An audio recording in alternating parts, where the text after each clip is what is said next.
the armed forces of Sudan have overthrown and arrested President Omar al-Bashir after months of protests against his nearly 30-year rule. In a statement on Thursday, the 11th of April 2019, General Awad ibn Auf said, "Al-Bashir was taken to a safe place after the toppling of his regime," and also announced the formation of a military-led transitional government, which will rule for 2 years. The armed forces will take power with representation of the people, to pave the way for Sudanese people to live in dignity, said Ibn Auf, the country's vice president and defense minister.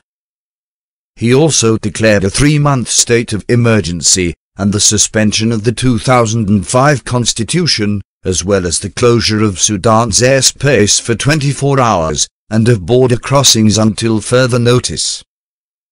All of Sudan's government's institutions, including the National Assembly and the National Council of Ministers, have been dissolved, Ibn Auf added, assuring that Sudan would soon prepare for free and fair elections. Ibn Auf's announcement came against the backdrop of 6 successive days of anti-government protests outside Sudan's army headquarters in the capital, Khartoum. Demonstrators have staged a mass sit-in outside the complex to call for the army to support their bid to see Bashir peacefully removed from power. The Sudanese Professionals Association, which has been spearheading the protests, rejected Ibn Auf's move as a military coup, however, and vowed to hold further demonstrations.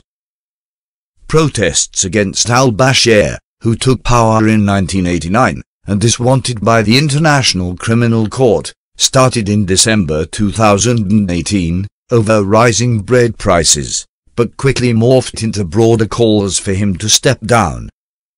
Critics accuse the 75-year-old of mismanaging Sudan's economy, resulting in high food prices, regular fuel shortages, and widespread cash shortages.